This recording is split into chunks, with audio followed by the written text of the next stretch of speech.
할렐루야. 오늘도 하나님께서 허락하신 하루를 수고로이 마치시고 사랑하는 주님 앞에 나와 수요 예배로 하루를 마무리하러 이곳에 나오신 모든 성도 여러분들을 주님의 이름으로 환영하고 축복합니다. 오늘 여러분의 상황이 어떠했든지 그리고 여러분의 마음이 어떠했든지 이곳에 나온 우리 모두를 하나님께서 축복하여 주시고 위로가 필요한 자들에게는 위로를, 도움이 필요한 자들에게는 도움과 그리고 우리에게 새로운 도전이 되는 그런 예배의 시간이 되기를 간절히 소망합니다. 속담을 먼저 하나 나누려고 합니다. 호랑이는 죽어서 가죽을 남기고 사람은 죽어서 이름을 남긴다라는 속담이 있습니다. 옛 시대의 사람들은 호랑이가 악한 기운을 막아주는 신성한 동물이라고 여겼습니다. 그래서 호랑이의 털 가죽은 상당히 비싸고 귀했다고 합니다. 형편이 넉넉한 사람들은 이 호랑이 가죽을 사서 집 안 벽에 장식을 해두거나 바닥에 깔아두어서 집안의 나쁜 기운들을 막고 좋은 일들이 생기기를 바랬다고 합니다. 그런데 사람이 죽으면 어떻게 됩니까? 사람은 죽으면 몸은 썩어서 자연으로 돌아가게 되고 남는 것은 그 사람의 이름과 그 사람이 살아있을 때 이루었던 업적들 뿐입니다. 즉, 이 속담은 사람은 살아있는 동안 훌륭한 일을 하여서 후세에 기억될 만한 명예로운 것들을 남겨야 한다는 의미로 볼 수 있습니다. 저는 어린 시절 이 속담을 처음 듣고 사람은 죽으면 아무것도 남지 않는구나. 내가 사랑하는 사람, 나와 가까이 지냈던 모든 사람들도 결국 죽으면 나를 잊어버리겠구나라는 마음이 들어서 허무했던 기억이 있습니다. 하지만 신앙생활을 하며 하나님을 알면 알수록 하나님의 자녀임을 확신하게 되었고 하나님의 자녀임을 확신한 후로부터는 유명하지 않아도 그리고 누군가가 기억하지 않아도 하나님의 뜻을 따라 믿음의 경주를 해낸다면 사랑하는 하나님께서 나의 삶을 기억해 주시고 우리의 삶을 기억해 주신다는 것을 깨닫게 되었습니다. 성도 여러분들은 우리의 삶을 마칠 때 무엇이 남기를 원하십니까? 만약 우리의 삶이 나 자신을 드러내기 위한 삶이 아닌 주의 역사 가운데 한 페이지를 장식하는 삶, 주가 드러나시는 삶이 된다면 그 얼마나 영광스럽고 빛나는 삶이 되겠습니까? 오늘 함께 읽은 말씀을 이러한 관점으로 보시면 좋겠습니다. 또한 말씀을 통해 우리의 심령이 변화되어서 우리의 삶이 주의 역사로 쓰여지기를 원합니다. 먼저 오늘 함께 읽은 요한복음은 저자에 대한, 발신자에 대한 명확한 기록이 없습니다. 단지 제자 가운데 한 사람, 최후의 만찬 때 예수의 품에 의지하여 주님을 팔자가 누구입니까? 라고 질문했던 사람, 그리고 예수께서 사랑하시던 제자라고 밝히면서 요한을 가장 유력한 저자로 추측하고 있습니다. 또한 초대교회의 교부들은 세베대의 아들인 사도 요한이 에베소에서 요한복음을 기록했다고 주장하면서 발신자가 요한이라는 사실에 힘을 더 싣고 있습니다. 그에 반해 요한복음을 기록한 목적은 상대적으로 상세하게 기록되어 있는 것을 볼 수 있습니다. 요한복음 20장 31절 말씀입니다. 오직 이것을 기록함은 너희로 예수께서 하나님의 아들 그리스도이심을 믿게 하려 함이요 또 너희로 믿고 그 이름을 힘입어 생명을 얻게 하려 함이라. 아멘. 요한복음의 기록 목적은 첫 번째로 하나님의 아들 예수가 그리스도이심을 믿게 하는 것과 그리고 두 번째로는 그 이름을 힘입어 생명을 얻게 하는 것입니다. 나아가서 요한복음의 저자는 이 책을 통해 예수 그리스도를 믿고 생명을 얻은 자들이 세상으로 나아갈 것을 기대하고 있습니다. 또한 이 책에 나오는 예수님은 살아계시고 실제하시며 우리의 삶을 송두리째 바꾸실 수 있다고 믿고 있습니다. 이러한 요한복음의 여러 특징 중에 하나는 예수 그리스도를 다양한 단어로 표현했다는 것이 있습니다. 요한복음 1장에 예수님을 어떤 단어로 표현했는지 혹시 알고 계십니까? 네, 맞습니다. 말씀, 로고스라고 표현하고 있는데 이 로고스라는 단어로 예수님을 드러냄으로써 예수 그리스도께서 하나님이시며 창조자이시며 성육신하신 분이시며 독생자이심을 분명히 밝히고 있습니다. 또한 요한복음 전 장에 걸쳐서 이 예수 그리스도에 관한 단어들이 정말 많이 등장하는데요. 하나님의 아들, 하나님의 어린 양, 그리고 랍비, 메시아, 나사렛 예수, 이스라엘 왕 등 공관복음인 마태, 마가, 누가복음과는 조금 다르게 그리스도의 신적인 특성에 대해서 담대하며 적극적으로 표현하는 것을 볼 수 있습니다. 또한 요한복음 5장 46절에는 모세를 믿었으면 나를 믿었으리라. 또 8장 58절에는 아브라함이 나기 전부터 내가 있느니라. 이런 표현처럼 거침없이 자신에 대해 말씀하시는 예수님을 만날 수 있습니다. 요한복음 2장부터 12장까지의 내용은 예수님의 이러한 엄청난 주장에 대한 근거를 보여주고 있습니다. 그 중에서도 5장부터 10장까지는 여러 절기, 안식일, 유월절, 초막절, 수전절에 나타난 예수님의 행보를 기록하고 있습니다. 예수님은 이러한 절기들을 통해서 자신에 대해서 한 번 더 명확하게 선포하고 계시는 것입니다. 오늘 함께 읽은 말씀 요한복음 10장에는 요한복음에 기록된 절기들 중에 수전절에 대해서 기록되어 있습니다. 봉헌이라는 의미의 히브리어 하누카라고 불리는 이 수전절은 기원전 2세기경에 수리아의 헬라 왕이었던 안티오쿠스 에피파네스가 예루살렘 성전을 더럽히고 유대인을 박해했을 때 유다의 마카비라는 사람이 중심이 되어서 헬라와 전쟁을 하게 됩니다. 여기서 승리를 거머쥔 유다는 성전의 우상들을 제거하고 다시 거룩하게 구별하여 성전을 하나님께 봉헌합니다. 이러한 역사적 사건을 기념하고 기억하는 절기가 바로 이 수전절입니다. 예수 그리스도께서는 이 수전절에 성전 안에 솔로몬 행각에 거니시며 유대인들과 대화하고 계십니다. 언뜻 보면 주고받는 대화인 것처럼 보이지만 사실상 논쟁에 가깝습니다. 유대인들은 하나님의 아들로 오신 예수, 나로 말미암지 않고는 아버지께로 갈 자가 없느니라고 말씀하신 그 예수님을 증오하고 있습니다. 24절에 보시면 유대인들은 예수님을 애워싸며 언제까지 우리 마음에 의혹이 생기게 할 것인지 질문합니다.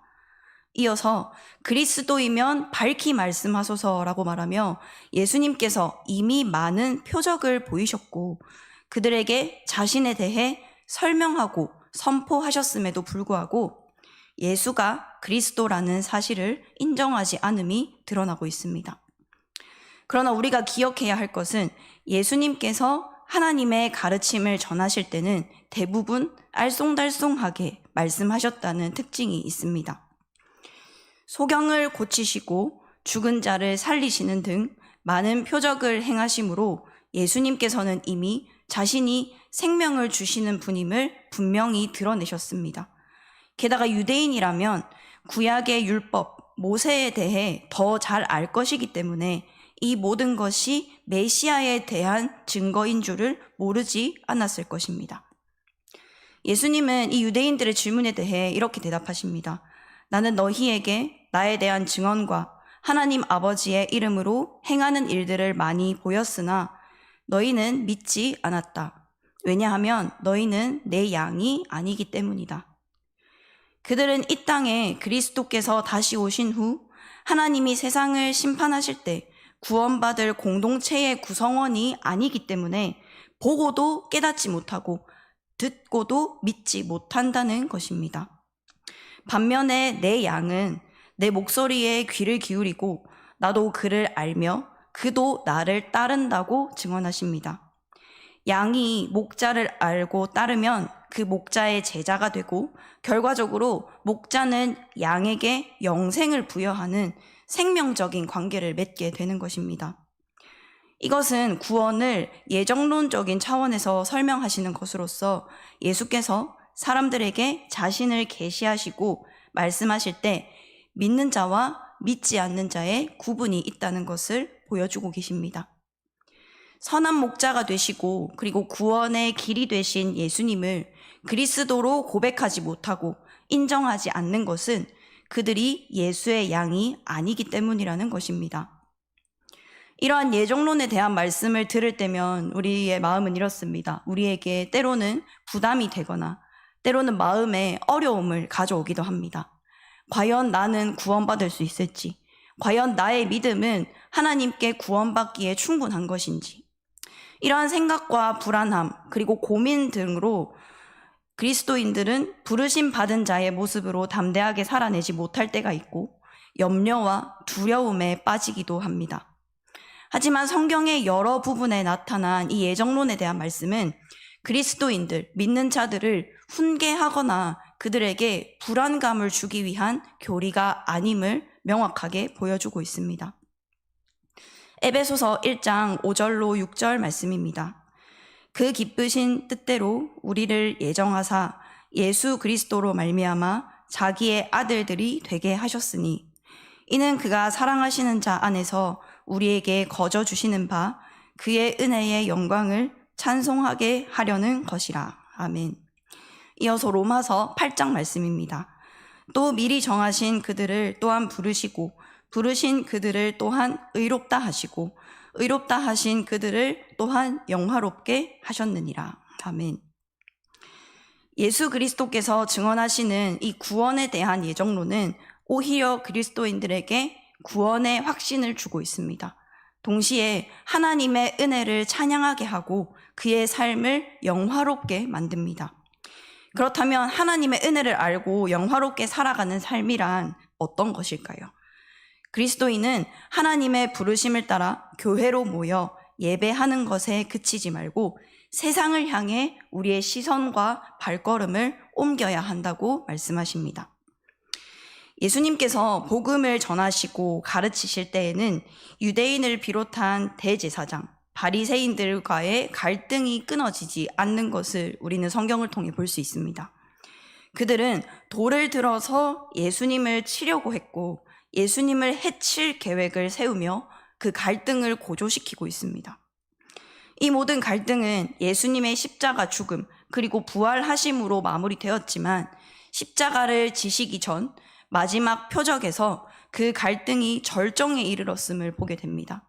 바로 요한복음 11장과 12장에 걸쳐 기록된 예수님의 사랑하시는 제자 친구 나사로를 살리신 기적입니다. 예수님은 사랑하는 친구 나사로가 병들었다는 소식을 들으십니다.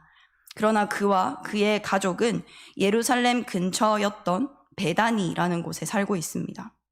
예수님은 사람들의 위협을 받고 있었기 때문에 예루살렘 근처에 가는 것은 죽음의 위험을 감수해야 하는 일이었습니다. 그곳에 가지 않으면 목숨을 보존할 수는 있지만 사랑하는 친구였던 나사로는 만날 수도 없고 그의 병을 고쳐줄 수도 없습니다. 예수님께서는 죽음을 맞이하게 된 나사로를 살리시기 위해 베다니로 가셔서 무덤에 있는 그를 살려내십니다. 이후에 예수님께서는 지도자들에게 거절당한 이스라엘의 왕으로 예루살렘에 입성하십니다. 예수님은 자신의 안전보다, 자신의 안위보다 사랑하는 이를 안타까워하는 마음으로 목숨을 내놓으시며 직접 현장으로 뛰어 들어가시는 사랑의 이야기를 써내려가고 계시는 것입니다.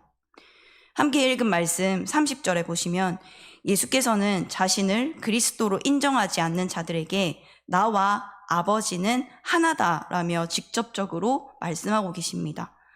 이후에 17장 21절에는 자신이 하나님 아버지와 하나인 것처럼 믿는 자들도 하나가 되기를 기도하십니다. 여러분, 하나가 된다는 말은 무슨 의미입니까? 하나님 아버지와 예수님 사이에 나타난 사랑, 거기로부터 시작된 사랑이 그리스도인들의 공동체 안에서도 나타나는 것입니다. 서로 사랑하는 관계는 서로를 바라보는 것을 넘어서 어디를 바라보죠? 한 곳을 바라봅니다. 한 방향을 바라봅니다. 그러한 것처럼 하나님 아버지와 예수 그리스도의 사랑을 닮은 그리스도인들의 공동체는 한 방향, 즉 세상을 향해서 나아가야 합니다. 서로를 사랑하는 공동체, 하나님을 사랑하는 공동체이기 때문입니다.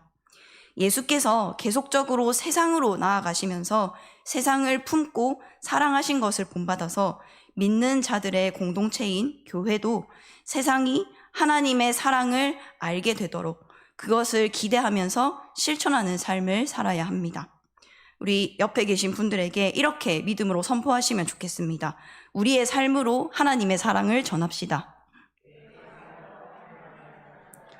네, 한 번 더 믿음으로 선포하시겠습니다. 말로만 하지 말고 진짜 전합시다.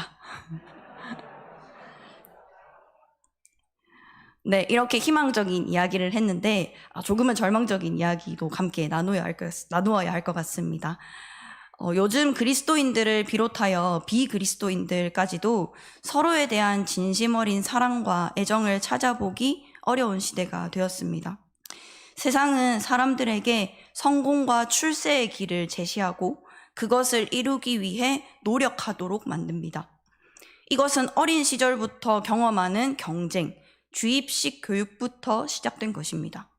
사람은 서로 경쟁하고 순위를 매기는 사회 속에서 나의 성공을 방해하는 타인을 경쟁하게 되며 그리고 경계하게 되며 불특정 다수의 타인들도 언젠가는 적수가 될 것이라는 가능성을 기억하면서 서로에 대한 신뢰를 잃어가고 있습니다.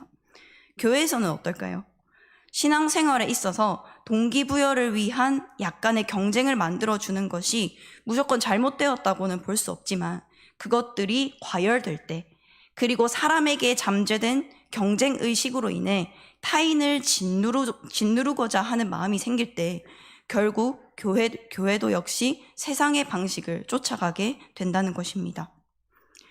그리스도인은 서로를 향한 경쟁과 증오하는 마음을 멈추고 서로를 진심으로 대하며 그 사람의 형편과 상황이 어떠하든지 한 명의 그리스도인으로서 소중히 대하고 소중히 여겨야 합니다. 우리가 이러한 사랑을 배우고 실천하는 것을 시작으로 세상은 우리로 하여금 하나님의 사랑을 경험하게 될 것입니다. 즉 하나님의 사랑, 그 하나됨의 최종 도착점은 바로 세상이 되어야 하는 것입니다.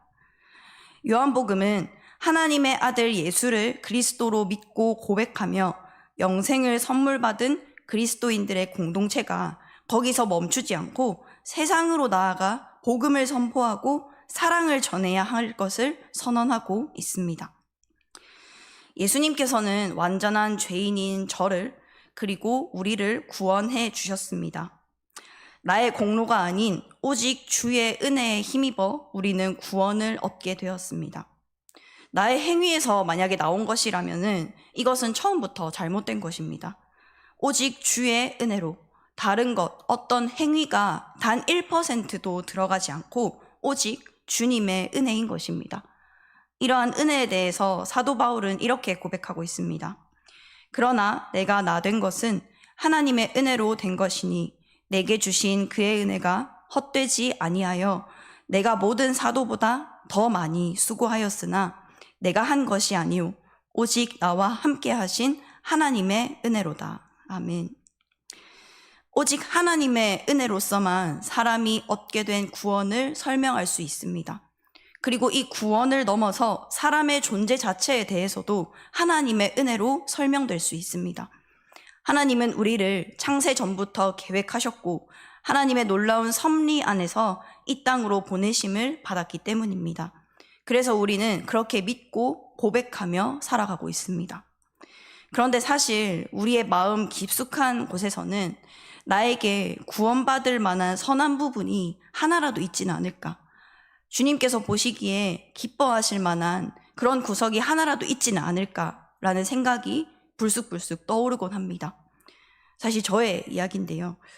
이러한 생각이 들 때마다 굉장히 비참한 기분이 들었습니다. 우리 예수님께서 저를 위해서 십자가에 달려 죽으시고 부활하신 것이 나에게 이런 생각을 하기 위해서, 나에게 이런 생각을 들기 위해서 십자가에 못 박히신 것은 아닐 텐데 이러한 생각이 들 때마다 저는 성경을 읽으며 하나님과의 시간을 가집니다. 감사하게도 주님께서는 은혜를 한 번 더 예외 없이 또한 허락하십니다. 그리고는 이렇게 비참하고 부끄러운 저를 위해서 예수님께서 죽으시고 부활하셨음을 다시 한번 절실히 깨닫게 하십니다. 서로를 사랑하고 하나됨을 나타내야 하는 그리스도인들의 공동체인 교회 역시 하나님의 은혜를 잊지 않도록 날마다 하나님께 나아가야 합니다. 나의 그리고 우리의 공로를 드러내고자 하는 욕망이 생길 때, 또 오직 주의 은혜라는 사실이 잊혀지고 죄악된 마음이 스멀스멀 올라올 때마다 날마다 우리는 하나님 앞에 나아가 엎드려야 합니다. 하나님 앞에 엎드려 다시금 또 다시금 주님의 은혜로 우리의 마음이 가득 차기를 간구하며 소망해야 합니다. 그렇게 우리의 삶을 하나님께 드리고 서로 사랑하는 공동체, 사랑을 나타내는 공동체인 교회로 살아갈 때 우리의 삶은 하나님의 역사가 될 것입니다. 우리의 삶, 신앙생활은 결국 주님의 역사가 되어야 하는 것입니다. 때때로 우리는 주님의 부르심과 주님의 도우심을 잊고 나의 노력으로 살아내고자 하는 것들이 많이 있습니다. 나의 노력으로 채워지는 인생은 주의 역사가 아닌 나의 역사로 그치고 말 것입니다. 우리의 인생이 주의 역사가 되기 위해서는 전적으로 주님을 신뢰하는 것으로 시작해야 합니다. 내가 무엇인가를 해서 주의 역사를 이루겠다는 생각마저 주님 앞에 내려놓고 역사의 주인이신 하나님을 힘입어, 하나님의 그 능력을 힘입어 주님의 역사에 동참하는 그런 삶이 되어야 합니다. 시선이라는 제목을 가진 찬양이 있습니다. 오늘 설교의 제목도 이 찬양의 가사로부터 비롯된 것인데요. 가사의 일부분을 읽어드리겠습니다. 내게로부터 눈을 들어 주를 보기 시작할 때 주의 일을 보겠네. 내 작은 마음 돌이키사 주님 마음 알게 하네. 주님을 볼 때. 모든 시선을 주님께 드리고 살아계신 하나님을 느낄 때 내 삶은 주의 역사가 되고 하나님이 일하기 시작하네. 모든 시선을 주님께 드리고 전능하신 하나님을 느낄 때 세상은 주의 나라가 되고 하나님이 일하기 시작하네. 내 삶이 주의 역사가 되기 위해서는 우리의 모든 시선을 주님께 드려야 합니다. 세상의 소리에 귀 기울였던 이전의 삶을 돌이켜서 눈을 들어 주님을 바라볼 때, 날마다 주님 앞에 나아갈 때 나의 삶이 주님의 역사가 되는 놀라운 은혜가 시작될 것입니다. 그렇게 될 때 2절의 가사처럼 세상은 주의 나라가 될 것입니다.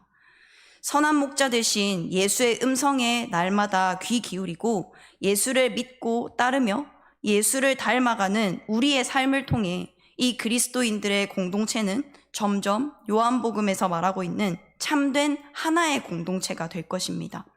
나아가 세상이 하나님의 사랑을 깨닫게 될 것입니다.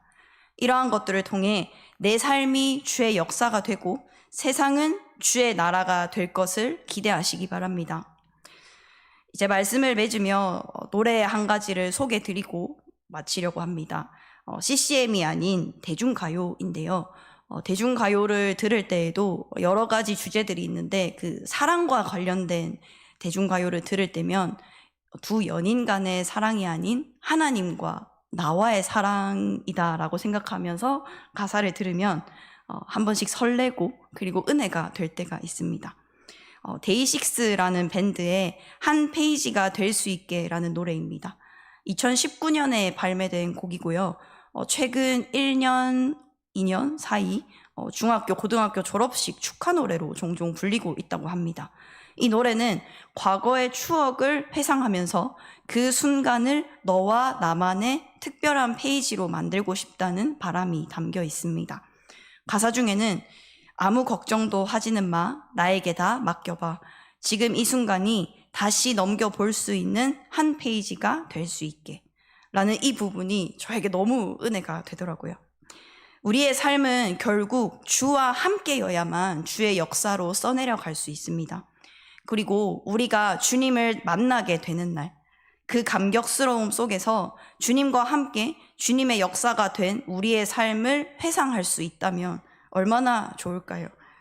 만약 우리의 삶이 하나의 책으로 만들어져서 각 페이지들마다 우리가 주와 함께 걸어왔던 그 흔적들을 주님과 함께 보게 된다면 얼마나 벅차고 감사한 마음이 들까요? 저는 그 순간이 매우 기다려지고 그리고 기대가 됩니다. 하나님의 은혜로 구원받은 우리는 날마다 주 앞에 나아가 하나님의 부르심을 되새기고 하나님의 도우심을 구해야 합니다. 이렇게 하나님의 부르심을 잊지 않고 그 말씀 따라 살아낼 때, 철저히 하나님의 도우심을 구하며 살아낼 때 나의 삶은 나의 역사가 아닌 주의 역사로 쓰여지게 됩니다. 이것을 기대하시기 바랍니다. 내 삶이 주의 역사가 되고 세상은 주의 나라가 되는 그 감격스러운 하나님의 일하심을 기대하시기 바랍니다. 이러한 것들을 기대하며 날마다 하나님 앞에 나아가 하나님을 찬양함으로 영화로운 삶을 살아내는 저와 여러분이 되시기를 간절히 소망합니다.